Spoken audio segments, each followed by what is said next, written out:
Welcome to Kenton's videos. Enjoy the video. You start by securing your session. Save files and close apps so nothing is lost. Open Task Manager with Ctrl+Shift+ESC. Inspect startup and processes to spot unknown or repeating CMD. EXE entries. Run a full antivirus or malware scan now because many pop-ups are automated by malware. Once that finishes, disable suspicious startup items and write down process names. Make sure to keep real-time protection on and reboot once the scan and initial cleanup's complete. Now dive deeper. Open Event Viewer and filter application and system logs for CMD.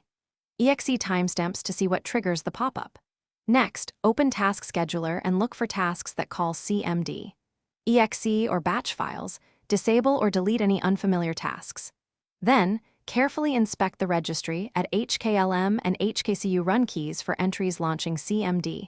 Export keys before editing, then remove malicious values. Once you remove triggers, run msconfig to confirm. Finish by repairing system files.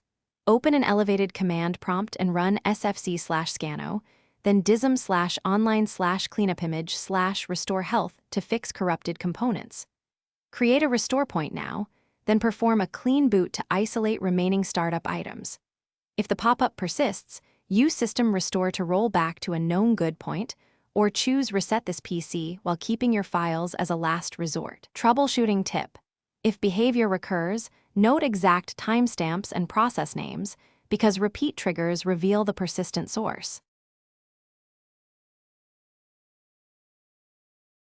Thanks for watching. Consider subscribing if we helped you.